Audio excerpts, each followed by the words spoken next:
나반나바람이 네, 오늘은 부처님의 생애를 공부하도록 하겠습니다. 부처님의 생애는 딱 1시간으로 하기는 좀 힘들어요. 네, 제가 간단하게 정리를 해드리도록 하겠습니다. 제가 이 책을 쓴 적이 있어요. 우리가 알아야 할 부처님의 7가지 덕목. 이 책이 작년 초파일에 우리 종단 도반 ACC라고 우리 종단에서 만든 쇼핑몰이 있어요. 도반 ACC 물건 꽤 많습니다. 다양한 물건들이 있어요. 거기서 사은품으로 이 책을 만들었었어요. 이 책의 내용을 이번 시간에 제가 말씀을 드리도록 하겠습니다. 우리가 닮아야 할 알아야 할이라기보다는 닮아야 할이네요. 닮아야 할 부처님의 7가지 덕목. 그래서 부처님의 생애 속에서 우리가 뭘 배울 것이냐? 바로 그거예요. 그러니까 부처님의 생애를 배우는 이유. 그럼 부처님처럼 살기 위해서라고 생각하거든요. 그럼 부처님처럼 살기 위해서는 부처님에게는 어떤 특징이 있었는지 알아야 되잖아요. 바로 그 이야기를 해드리도록 하겠습니다.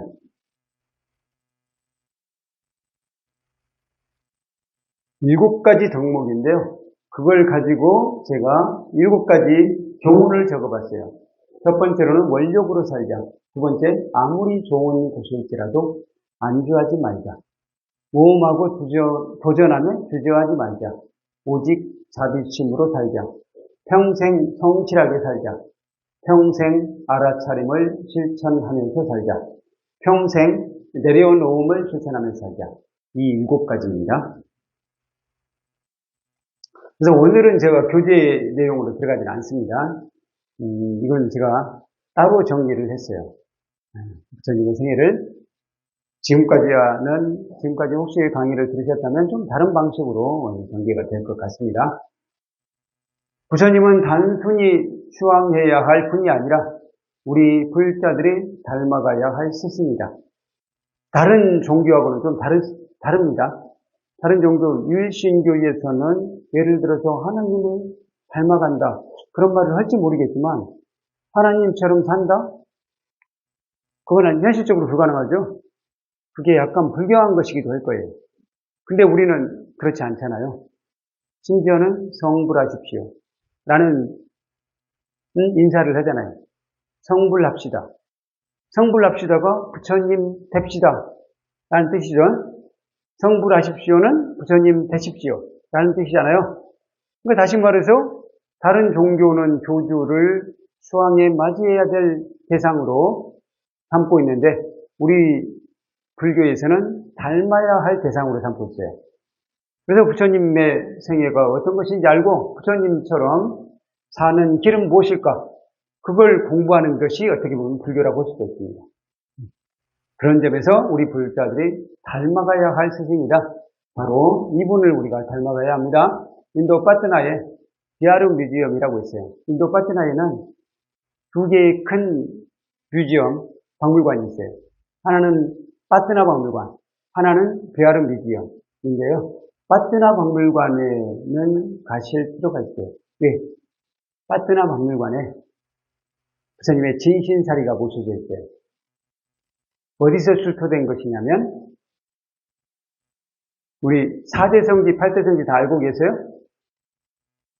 4대 성지는 부처님께서 태어나신 눈비니, 깨달음을 얻으신 보두가야, 첫 설법을 하신 사르나트, 열반하신 쿠시나가르. 이 4가지죠. 거기에다가 부처님께서 전법 활동을 많이 하셨던 곳 4가지가 포함됩니다. 첫 번째로 라지기르, 왕사성에 있는 라지기르. 두 번째로 슈라바시티, 주원정사가 있는 슈라바시티. 세 번째로 바이샬리, 부처님께서 사랑에 맞지 않았던 공화국, 바이샬리라고 있어요. 데샬리라고 많이 나오죠? 데살리. 그리고 네 번째로 부처님께서 천불화연의 기적을 보이시고 나서 하강하신 곳, 쌍카샤. 이 4군데를 포함해서 8대 성지라고 이야기합니다. 잘 들어도 모르시겠어요? 잘 못 알아들으시는 분은 제가 1080일 기도를 끝내면은 성지순례를 한번 할 거예요. 인도 성지순례를 할 텐데요. 그때 같이 한번 가시기 바랍니다. 그 빠뜨나에 있는 빠뜨나 박물관에 부처님 진신사리가 모셔져 있는데 어디서 출토된 것이냐? 바로 바이샬리에서 출토된 것입니다. 바이샬리에서 출토된 부처님 진신사리가 빠뜨나 박물관에 모셔져 있어요. 그러니까 비하르 뮤지엄하고 좀 이제 다른 더 오래된 박물관이 있어요. 비하르 뮤지엄은 좀 나중에 만들어진 현대적인 박물관이고 좀 전통적인 박물관은 빠뜨나 뮤지엄, 빠뜨나 박물관이에요. 빠뜨나 박물관에 부처님 진신사리가 있습니다. 부처님 생애 자체가 가르침이에요. 그래서 우리 불교 신자들은 어떻게 보면은 글자를 하나도 몰라도 부처님 가르침을 실천할 수 있어요. 어떻게 실천하면 되냐? 부처님 생애가 어떤 것인지를 보고 그 생애대로 따라서 하면 돼요. 그런 점에서 글자를 몰라도 된다고 하는 겁니다. 실제로 글자를 모르고 모름에도 불구하고 깨달음을 얻은 사람 있잖아요. 알고 계시죠? 지난번에 첫 시간에 말씀드렸잖아요. 줄라판타카라고. 글자를 몰랐어요. 그분은 부처님 시대이니까 그런가 보다 하지만 중국에도 있었어요. 중국의 일자무식인데 거의 부처님의 경지에 다다른 분 누구시죠? 육조 해능스님. 육조 해능스님 오늘 금강스님께서도 말씀하시대요. 육조 해능스님도 까먹는이었습니다. 평생 글을 몰랐어요. 그러니까 꼭 글을 알아야 되는 것은 아니에요. 부처님 생애 자체가 가르침이고 당신의 생애는 당신의 가르침과 조금도 오차가 없어요. 그러니까 어떤 사람은 가르침 따로 생애 따로 그럴 수도 있잖아요. 지행 일치가 안 되는 경우 있잖아요. 아는 것과 행동이 일치 안 되는 경우 있잖아요. 네? 부처님은 그게 오차가 전혀 없었다. 다시 말하면 당신의 생애를 그대로 공부하게 되면은 또 공부하고 그대로 따라가게 되면은 부처님 가르침을 실천하는 것이다. 라고 얘기할 수 있습니다. 누구나 부처가 될 수 있다. 부처가 되는 것이 불자들의 목적이라면 당연히 부처님의 생애를 알아야 한다. 우리 대중부에서 많이 하는 게 바로 누구나 부처가 될 수 있다는 거잖아요. 부처가 될 수 있다면 부처처럼 살아야 된다는 거잖아요. 그럼 실제 부처로 살고 가신 분이 어떻게 살았는지 그걸 확인해야 되겠죠? 그래서 부처님의 생애를 알아야 한다는 것이고요. 그래서 부처님의 생애를 살펴보다 보면 부처님께서 제자들이 당신을 닮아갈 수 있도록 배려했음을 알 수 있습니다. 그래서 당신은 신통력을 크게 쓰실 수 있었던 분이고 도력이 높은 분이었기 때문에 굉장히 독특하게 활동하실 수 있었고 남이 범접할 수 없는 모습을 많이 보일 수도 있었어요. 근데 그렇지 않으셨다는 거예요. 그러니까 대표적으로 한 가지만 말씀드리면 부처님께서는 열반하실 때 옆으로 누워서 열반하셨습니다. 오른쪽을 아래로 해서 이렇게 누워서 열반하셨는데요. 그건 누구나 따라할 수 있잖아요. 근데 중국의 등은봉 스님 같은 경우는 물구나무 서서 열반하셨어요. 그건 따라할 수 있겠어요? 그건 따라할 수 없잖아요. 혹시 이제 신통력을 기르거나 뭔가 진짜 특별한 선정력을 갖추면은 가능할지도 모르겠는데, 어쨌든 부처님께서는 물구나무 서서 가심으로써, 제자들이, 저건 나 못 따라가겠다. 그런 마음을 먹지 않도록 했다는 거예요. 가만히 보면은 부처님께서는 제자들이 당신을 닮아갈 수 있도록 배려했어요. 그래서 부처님께서 신통력을 함부로 쓰지 말라. 아예 쓰지 말라라고 금지령을 내리기도 했습니다.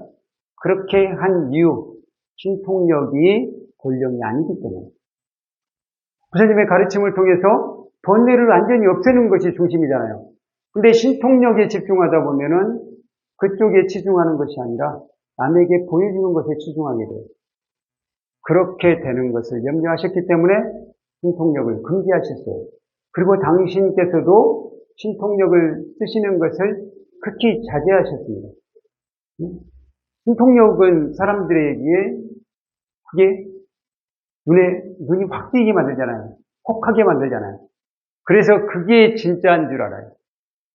그건 사실은 번뇌를 완전히 없애는 게 열반의 길이 아니기 때문에 신통력을 쓴다고 해서 열반에 도달한 것이 아니에요.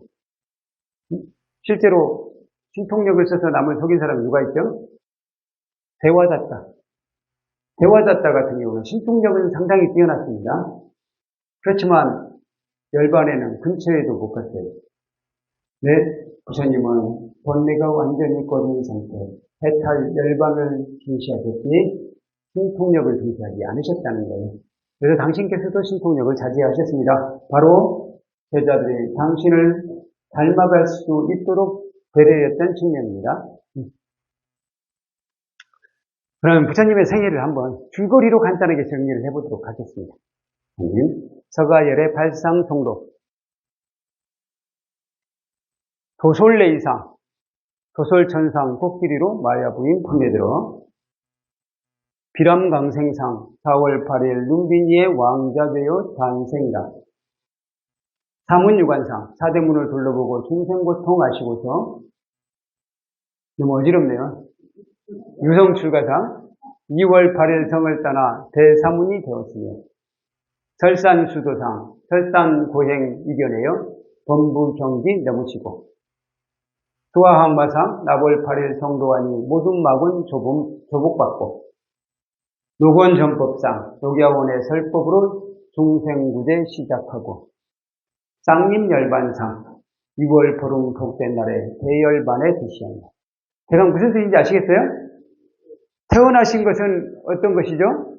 이 두 가지입니다. 도솔레이상은 마야부인이 꿈을 꿨잖아요. 코끼리가 자기 몸속으로 옆구리로 들어오는 꿈을 꿨대요. 그거고 비람강생상은 은빈에서 태어나시는 장면, 사문유관상은 사대문을 둘러보시는 장면, 유성출가상은 성을 넘어서 출가하시는 장면, 설산수도상은 설산에서 고행하시는 장면, 수화항마상은 나무 밑, 어떤 나무예요? 보리수나무 아래에서 깨달음을 얻는 장면, 노건정법상은 녹야원에서 첫 설법을 하시는 장면, 쌍림열반상은 두구리의 산라나무 아래에서 열반에 드시는 장면. 이건 노래로 한번 불러볼까요? 제가 도솔레이상 하면은 여러분들은 도솔천상 코끼리로 마야부인 부레들어 이 가락이에요. 계속 그렇게 가시면 돼요. 제가 다시 한번 하시겠습니다.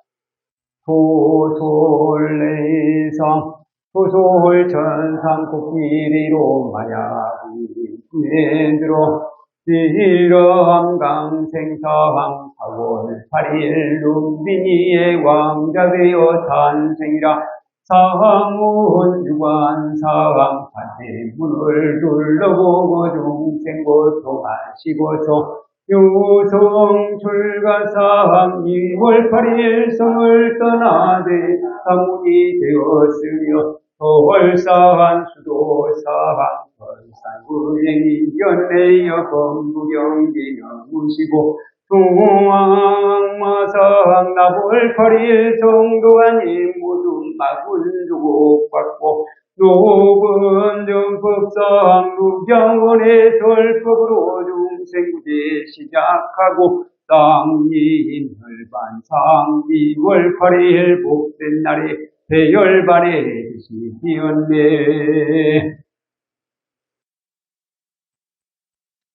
네, 팔상성도는 8가지 그림입니다. 성도하시는 모습의 그림이에요. 그래서 팔상성도라고도 하고 팔상도라고도 합니다. 그러니까 팔상성도라고 할 때는 도자 길도자를 쓰죠. 네, 팔상도라고 할 때는 그림 도자를 씁니다. 그래서 팔상도, 팔상성도라고 해요. 도솔레이상이죠. 도솔천상 코끼리로 마야부인 품에 들었습니다. 그래서 마야부인이 굉장히 연세가 드실 때까지 세계를 문나셨다고 합니다. 부처님께서 도솔천에서 사바 세계를 내려보시고는 어디에 태어나실까 깊이 고민을 하셨다고 합니다. 네 가지를 살펴보셨고요. 첫 번째로는 어디에 태어날 것인가를 살펴보셨어요. 어디에 태어날 것인가. 그래서 남성부주를 선택하셨어요. 남성부주는 바로 사바세계에 이제 여러 가지 대륙이 있었다고 합니다. 이 큰 입장에서 보면은 거기에 태어나실 생각을 했고, 또 남성부주 안에서도 아주 가운데에 해당하는 인도 아대륙을 선택했습니다. 인도 아대륙 안에서도 크지도 작지도 않은 나라를 선택했어요. 이렇게 선택하신 이유는 당신께서 그곳으로 가서 출가를 해야 되는데 어떤 곳으로 가면 출가를 하기에 용이할 것인지를 생각하셨다는 거예요. 그래서 선택하기를 아주 큰 나라, 마가다국이나 코살라국도 아닌 또 더 아주 작은 약소국으로 가지 않고 그 중간쯤 되는 카필라바스트를 선택하셨다고 합니다. 그리고 그 다음에 부모를 생각하셔요. 부모를 해보니까 정반왕, 수도다나왕, 그리고 마야 부인 두 분 다 아주 청정하게 사신 분이에요. 청정하게 사신 분. 그래서 저분의 부모 밑에서 내가 자라게 되면 다른 길을 갈 수 있겠구나 라고 생각을 하셨어요. 그 다음에 어머니를 살펴보셨습니다. 어머니는 어떤 조건이 되어야 되냐면 수명이 10달만 남으셔야 됩니다. 10달 7일. 왜? 부처님을 낳으신 분은, 이건 전설에 해당하긴 합니다. 부처님을 낳으신 분은 낳자마자 일주일 후에 떠나셔야 됩니다. 세상에 떠나시게 됩니다. 왜 그러냐? 부처님같이 위대한 분을 탄생시킨 분은 그 자궁에 다른 태아를 둘 수가 없습니다. 그래서 부처님의 어머니는 대대로 과거 부처님들도 그랬다고 합니다. 부처님의 어머니들은 자식을 부처님을 낳은 후에, 아기 부처님을 낳은 후에 일주일 후에는 돌아가신대요. 그래서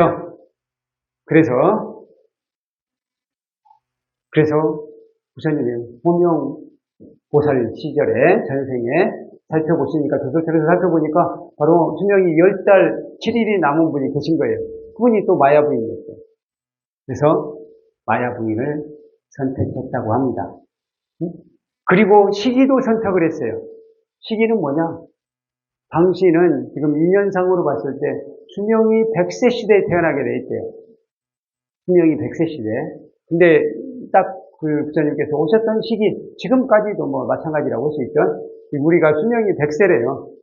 수명이 100세. 근데 실제로 100세로 살기 힘들어요. 100세로 살기 힘든 이유는 우리가 굉장히 힘들게 사고 스트레스를 많이 받고 몸을 혹사시키기 때문에 100세까지 살기는 힘들대요. 근데 원칙적인 수명은 100세래요. 그래서 수명이 100세인데. 그래서 네 가지죠. 첫 번째로는 대륙을 살피셨고, 두 번째로는 시기를 살피셨고, 세 번째로는 나라를 살피셨고, 네 번째로는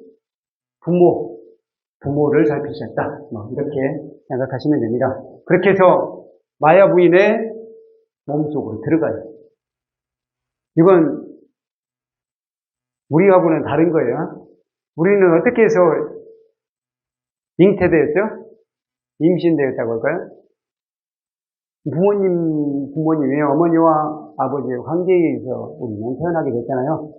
부처님은 그렇지 않습니다. 그거 모르셨어요?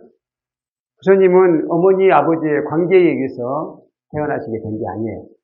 부처님이 직접 들어가셨어요. 보셔요. 그림을 한번 보세요. 코끼리인데 상아가 이쪽 세 개, 저쪽 세 개, 6개네요. 그리고 흰 코끼리예요. 흰 코끼리를 타고 고명세자가 지금 이제 들어가는 장면입니다. 마야 부인의 옆구리로 들어가고 있습니다. 이건 꿈이기도 하고 실제이기도 하죠. 그래서 마야 부인의 옆구리로 들어가서 결국 태어나셨다고 합니다. 그래서 일반적인 임신하고는 전혀 다르죠? 근데 다른 종교에도 이와 비슷한 이야기, 이런 이야기가 아니라 다른 종교에도 처녀가 우리 예를 든 얘기가 나오더라고요. 성모 마리아님도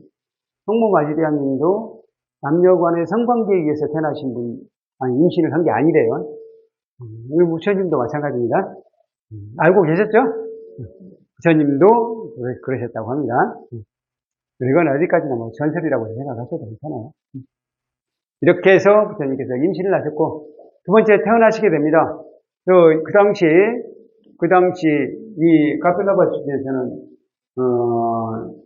아기를 낳을 철이 되게 되면은 친정집으로 가요. 친정집으로 가서 아기를 낳는 풍습이 있습니다. 더군다나 여기 카필라바스투와 꼴리아족, 석가족과 꼴리아족은 거의 형제 집안입니다.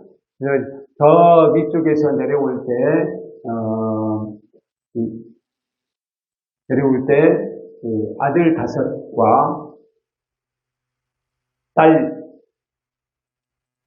아들 4과 딸 5, 그렇게 내려왔다고 합니다. 그때 큰 언니가 나병이 걸렸어요. 흔히 하는 말로 문둥병이 걸렸어요. 그래서 큰 언니만 따로 나중에 숲속에서 살게 됩니다. 바라나시 숲속에 살게 돼요. 그래서 바라나시 숲속에서 살다가 거기서 바라나시 왕을 만나서 그분들이 새로운 나라를 만든 게 꼴리아족의 나라라고 해요. 꼴리아족의 나라가 세워졌고, 카필라바스투는 그대로 네 왕자와 네 공주가 결합을 해서 나라를 세웠어요. 이게 카필라바스투.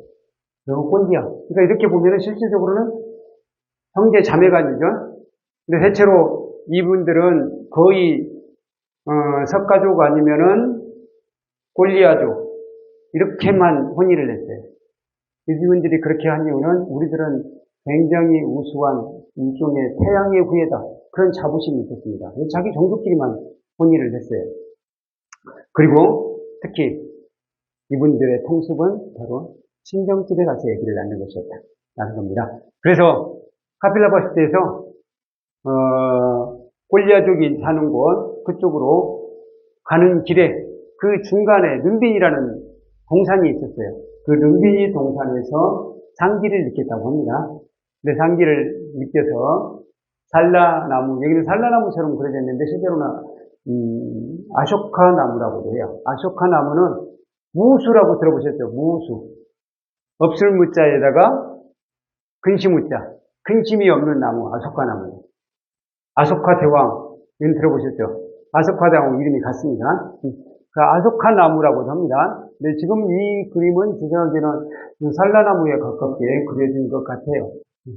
아소카 나무는 조금 모양이 약간 다르거든요. 어쨌든 나뭇가지를 붙잡고 아기를 낳게 돼요. 그때 두 천신이 도와주었다고 합니다. 여기는 뭐 천신같이 보이는 사람은 잘 보이진 않는데 두 천신이 도와줬다고 해요. 두 천신이 누구죠? 범천과 제석천. 범천과 제석천이 도와주었다고 하고요. 그리고 하늘에서 물줄기 2개가 내려왔어요.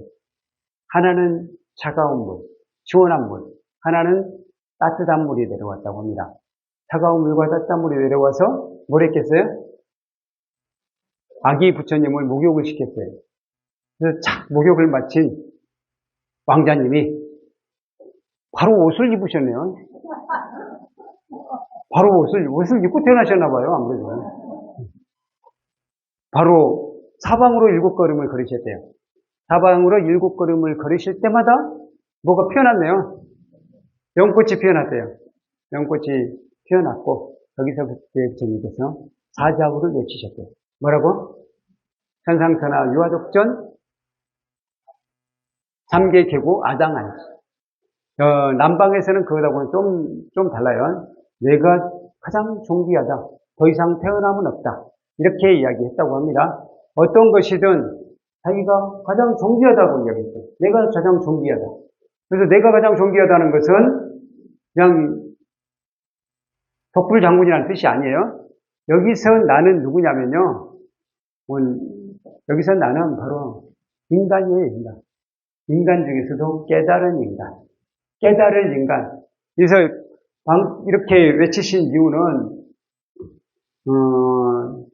당신께서 큰 원력을 갖고 오셨잖아요. 바로 중생 구제에 대한 큰 원력을 갖고 오셨어요.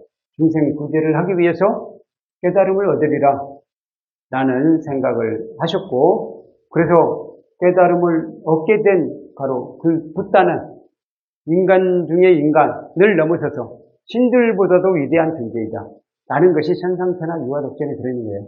이 천상은요, 천은 신이라고 생각해도 돼요. 신들과 인간 중에서 천상은 신에 해당하고 천하는 인간에 해당한다 생각하시면 돼요. 인간이나 다른 모든 동물, 생명체. 그래서 모든 생명체 중에서 가장 존귀하다. 누가? 깨달은 인간입니다. 근데 깨달은 인간은 누가 될 수 있죠? 인간이면 누구나 다 될 수 있다는 거죠. 그런 점에서 이 선언이 인간 선언이라고도 이야기합니다.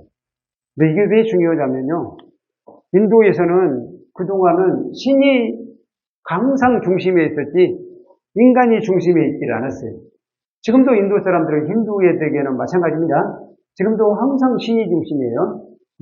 근데 부처님께서 비로소 인간이야말로 오히려 중요하다라는 것을 말씀하셨다는 거예요. 이게 그런 점에서 이 부처님의 탄생계가 중요하다라고 이야기합니다. 그리고 이 탄생계 속에서 들어있는 게 뭐냐? 바로 원력이에요. 원력. 그런 중생을 구제하겠다는 원력을 가지고 부처님은 이 세상에 오셨다라는 것을 알 수 있습니다. 이게 탄생하시는 장면이고요. 그 다음 장면은 사문유관상. 사문유관상 이전에 또 한 가지, 우리도 여기도 칠판을 하나 더 놔두면 좋겠어요. 너무 이것만 하시면 지루하잖아요. 가끔 칠판에도 한번 써야 되는데. 부처님의 생애 속에서 지금 사문유관상, 우리 출가의 계기는 사문유관이라고 이야기하는데요. 실질적으로 출가의 마음을 낸 것이 그 이전부터라고 이야기합니다. 부처님께서 출가할 가능성을 내보인 사건, 그건 바로 농경제 때에 부처님께 성경에 들었던 경험이에요. 그것도 문헌에 따라 약간씩 나이가 다릅니다만, 약간 설득력 있는 것은 12살 무렵인 것 같아요. 12살 무렵에 부처님께서 아버지와 함께, 아버지와 대신들과 함께 농경제를 갔어요. 농경제라는 것은 뭐냐면 왕과 대신들이 농사를 함께 짓는 거예요. 그 당시 그 나라는 카필라바스들은 농업국가였기 때문에 농업이 굉장히 중요한 산업이었어요. 그래서 농사꾼들과 농민들과 함께 일을 하는 것, 그것이 국민들과 함께 하는 거였어요. 그래서 요즘에는 우리 대통령이 논밭에 가서 농사 짓는 모습 잘 안 보이는 것 같아요.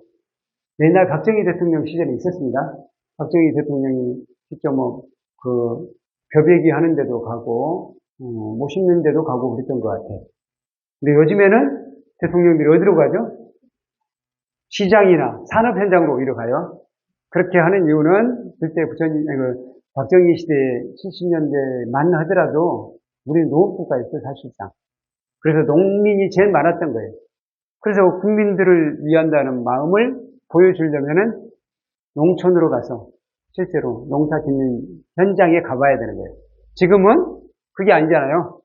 오히려 공업이나 상업 쪽이 더 많잖아요. 그러니까 산업 현장이나 아니면 시장이나 이런 쪽을 더 많이 가는 거예요. 하여튼 부처님의 아버님도 역시 농사 현장으로 가십니다. 그래서 쟁기지라는 곳으로 가요. 실제로 그 아버지도 왕도 직접 쟁기지를 했다고 합니다. 그래서 왕은 금쟁기를 하고 그 다음 대신은 은쟁기를 하고 그랬다고도 이야기하는데 그건 잘 모르겠어요. 어쨌든 쟁기지를 합니다. 근데 그 쟁기지를 하는 장면을 보고 왕자가 12살 왕자니까 아직 어려서 그 직접 현장에 참여하지는 않고 구경만 했던 거예요. 구경은 했는데 쟁기지를 할 때 보신날이 땅을 착 갈면 땅을 뒤집으면 거기에서 뭐가 나오죠? 벌레들이 나와요. 벌레들이 뻘뻘뻘뻘 기어 나옵니다. 기어 나오는 벌레를 하늘에서 날아온 애들이 있어요. 새가 와서 탁 쪼아먹는 거예요.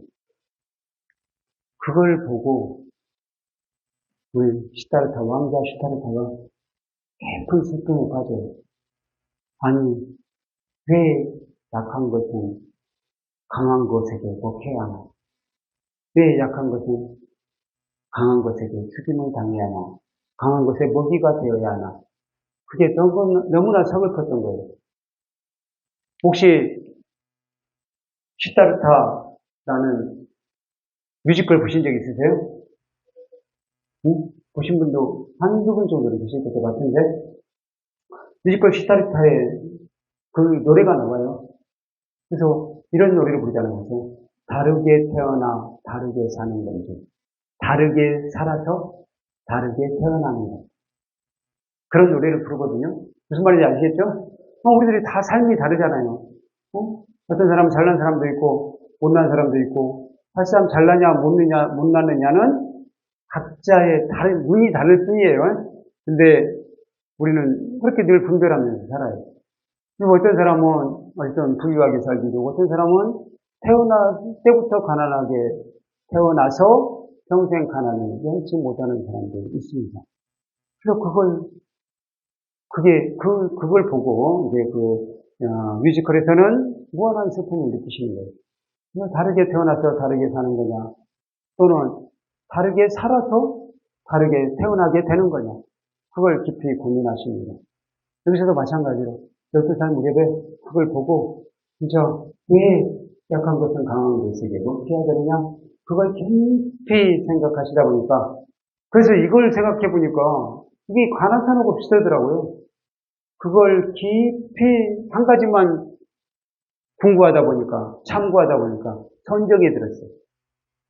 그 선정에 들었다고 합니다. 선정에 들었어요. 그래서 전설에 따르면 그런 이야기도 있어요. 선정에 들어서 왕자 시타르타가 앉아있는데요. 그러다 보니까, 본래 그 앉아있을 때는 그 나무 그림자가 있어요. 나무 밑에서 앉아있었습니다. 그 나무 이름이 잠부나무였어요. 잠부나무 밑에서 앉아서 선정에 들어있습니다. 그때 딱 그늘이 왕자에게 비쳤어요. 근데 해가 서산으로 넘어가잖아요. 그러면서 그림자가 바뀌어야 되잖아요. 근데 전설에 따르면 해가 서산으로 넘어가는데도 불구하고 그림자는 그대로 있었다는 거예요. 무슨 이야기인지 아시겠어요? 그림자는 계속 그늘을 만들어줬다고 합니다. 그리고 시타르타 왕이 쟁기질을 마치고 와서 왕자를 딱 보니까 그 모습이 너무 성스러워 보인 거예요. 12살 나기만 아직까지는 어린아이잖아요. 근데 그때 시타르타 왕이 그 모습이 너무 성스러워 보여서 거기에 예배를 올렸다고 합니다. 응? 자기도 모르게 그냥 예배를 하고 있더래요. 이분은 위대한 성인인 것 같은 느낌이 들어서 바로 자기도 모르게 거기에 엎드려 절을 했다고 합니다. 그래서 그때 이미 부처님은 깨달음을 얻은 사람이었고, 출가가 사실 예정되어 있는 거나 마찬가지였죠. 그리고 나중에 깨달음을 얻을 때도 그 시절에 그 선종에 들었던 경험을 생각했다고 합니다. 마지막에 고행도 안 되고 명상도 안 되고, 우리 두 가지 가장 유용한 방법, 명상과 고행이 안 되니까 마지막으로 생각한 것이 바로 12살 선정에 들었던 그 경험이라고 합니다. 그때의 경험을 바탕으로 해서 다시 수행함으로써 깨달음을 얻으셨다고 합니다. 그런데 우리 일반적으로는 부처님의 출가는 사문유관상이다 라고 이야기해요. 그래서 이 부처님께서 28살 무렵에 처음으로 외출을 하셨다고 해요. 그건 좀 말도 안 되는 것 같기도 하죠. 처음으로 외출을 하셨다고 하고요. 그래서 첫 번째로 동대문으로 가서 노인을 만나요. 노인을 만나서 노인이라는 것이 있구나, 늙음이라는 게 있구나. 성 안에 있을 때는 늙음을 몰랐대요. 그리고 동대문 다음에 남대문으로 갑니다. 남대문으로 가서는 바로 병자를 만나요. 그래서 인간이란 병에 들 수 있구나 라는 것을 알아셨어요. 이 병이라는 것이 참으로 고통스러운 것이고, 이걸 어떻게든 해결해야 되겠구나 라고 생각을 하셨다고 하고요.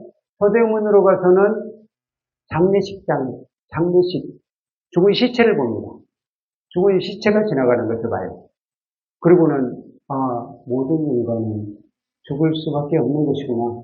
죽음의 고통을 피할 수 없는 것이구나. 라는 것을 깨달으셨다고 합니다.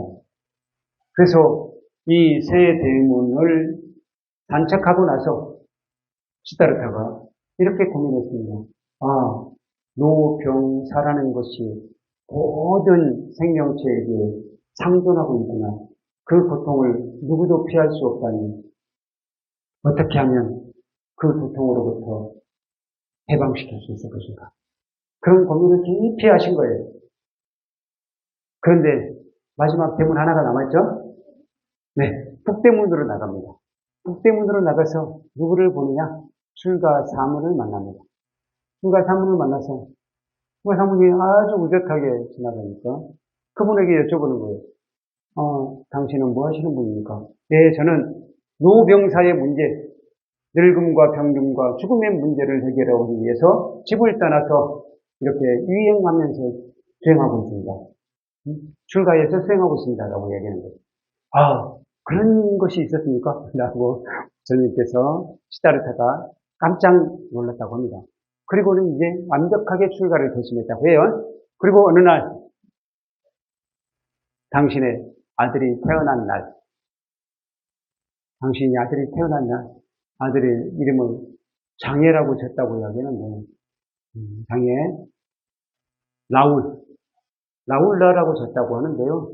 저는 인도에 라울이라는 이름이 굉장히 많거든요.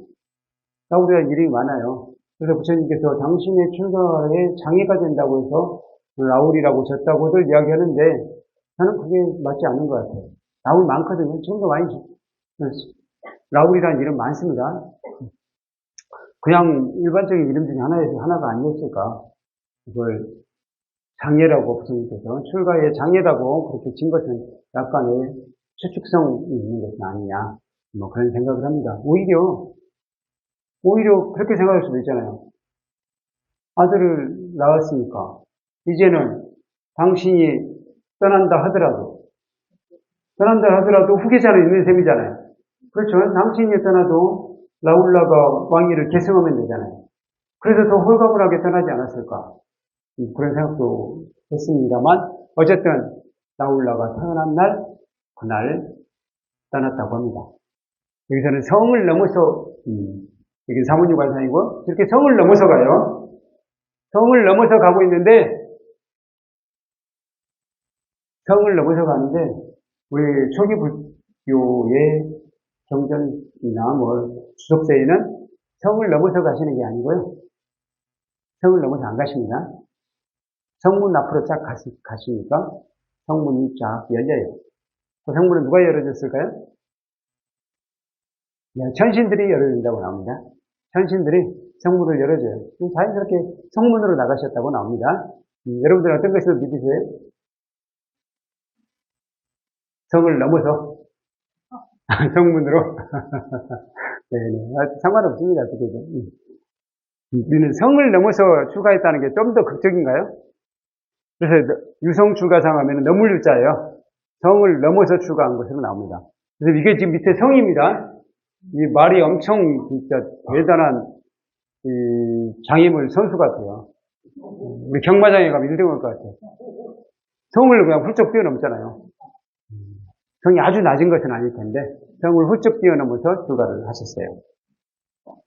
출가를 하셨고요. 그 다음에 설산에서 수도를 했다고 합니다. 네, 부처님께서 수행하셨던 곳 제가 가봤거든요. 설산이 아니에요. 신산이에요. 신산. 그래서 아마도 우리 경전을 번역하시는 분들이 신산이라고 되어 있는데 우리 북방 사람들이 생각할 때 신산 하면 설산 아니에요? 그래서 설산으로 바뀐 것 같기도 해요. 설산 하니까 또 나중에는 설산하면 히말라야가 생각나지 않습니까? 히말라야로 바뀌었어요. 물론 이제 인도의 많은 산들은 히말라야 자락이라고 볼 수 있지만 실제로는 히말라야 자락이 아니라 멀리 떨어져 있습니다. 히말라야에서는 제법 떨어져 있고요.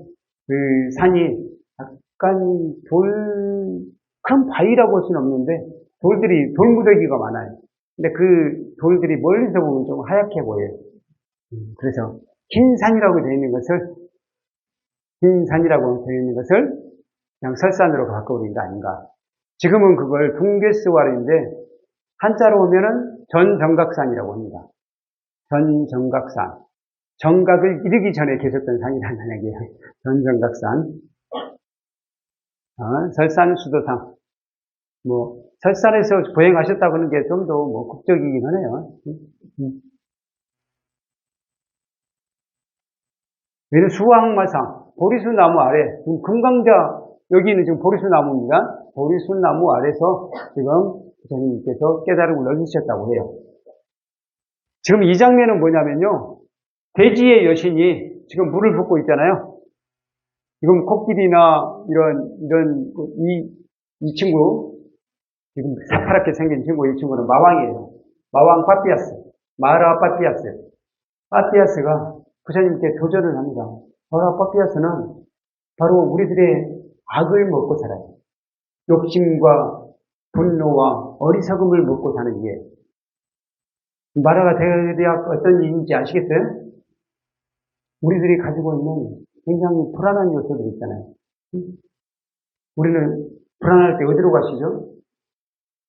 여기 계신 분들은 우리 법당에 오시잖아요. 근데 저희 무당집을 찾아가시는 분이 계시더라고요. 그쪽 비슷한 것이 마라라고 생각하시면 돼요. 그래서 우리들의 불안을 먹고 사는 일.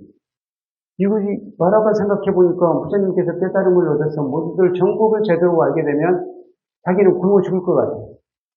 그래서 다 부처님을 찾아가서 문제를 해결하게 되면 나는 뭘 먹고 살아? 하는 생각을 한 거예요. 그래서 부처님은 계속 위협합니다. 부처님은 계속 위협해서 당신은 아무 의미 없는 존재요. 당신도 이제 그 집에 가서 부인도 마누라도 좀 챙기고 자식도 챙기고 그래야 되지 않겠소? 라고 이야기합니다. 그러니까 부처님께서 그렇게 말씀하십니다. 당신이야말로 조심하시오. 당신의 군대는 전부 권태와 욕망과 분노, 어리석음 내 군대인데 그것들은 곧 산산조각 날 것이요. 그동안 과거에 당신이 조금 지은 선업으로 지금 마라가 되어서 제법 힘센 존재인 마라가 되어서 지금 잘 먹고 잘 살고 있는데 그것 오래가지 못하고 지금이라도 정신 차리시오 라고 이야기해요. 그러니까 이 마라가 이렇게 이야기해요.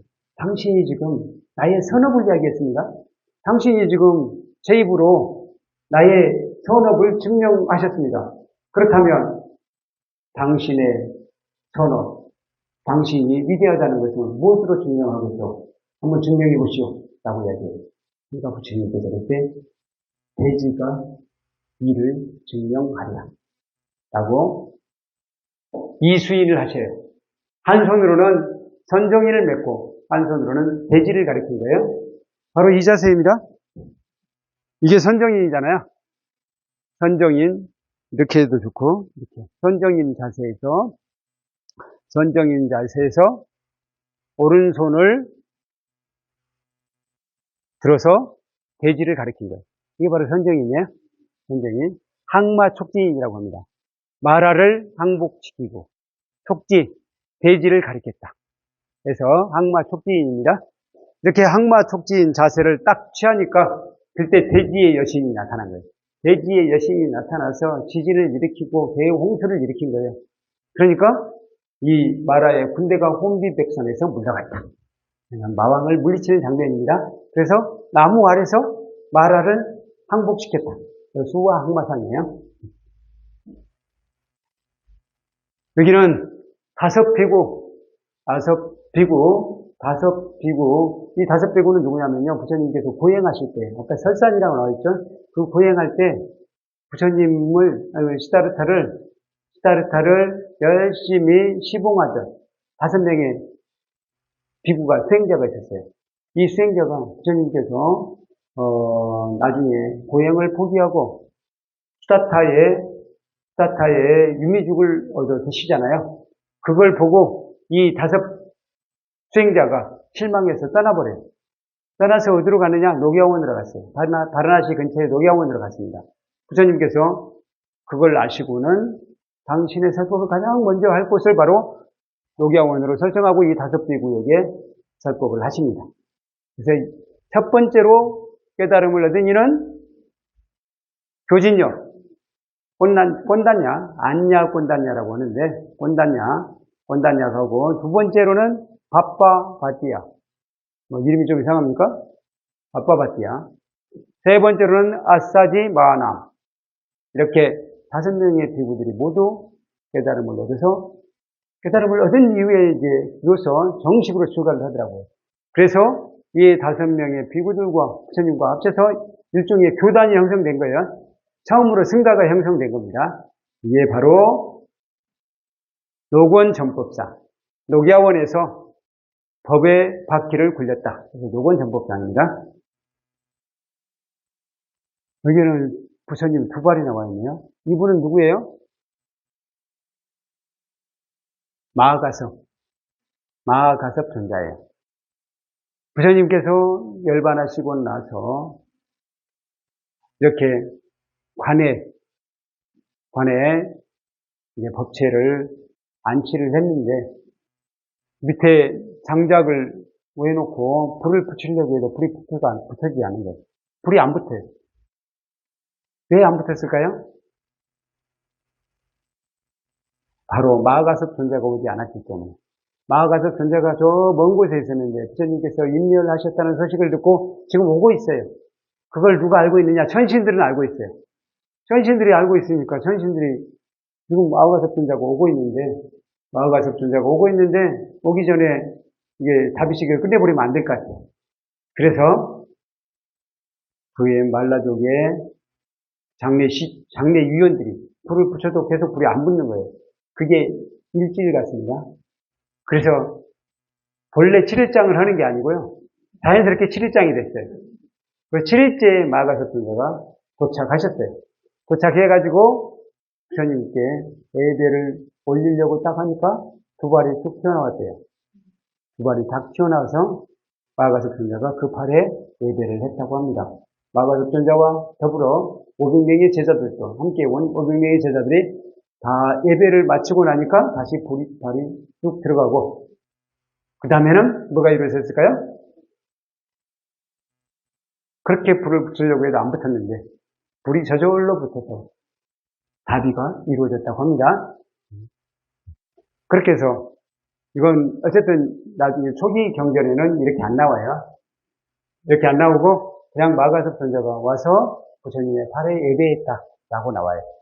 뭐 관뚜껑을 열었단 말도 안 나오더라고요. 발에 예배했다라고 나오는 것으로 봐서는 관뚜껑을 열었든지 아니면 관뚜껑을 닫지 않았든지 뭐 그랬을 것도 같고 어쨌든 그렇게 나와요. 초기 빨리어 경전에는 그렇게 나옵니다. 근데 우리 대승 경전 쪽으로 오면은 이게 좀 더 신화화됐다고 볼 수 있어요. 그러니까 부처님 정기, 나중에 이제 나중에 여러 가지 부처님의 정기가 나오게 되거든요. 거기에는 이렇게 2발을 보이시는 걸로 나와요. 이게 쌍림열반상. 쌍림은 두 그루의 산라나무 밑에서 열반에 이르셨다라는 뜻이고요. 그래서 여기까지 부처님 생일을 아주 간단하게만 줄거리만 읊어드렸어요. 그래서 7가지 닮아야 우리가 닮아야 할 부처님의 7가지 덕목은 잠시 10분간 휴식한 후에 말씀드리도록 하겠습니다.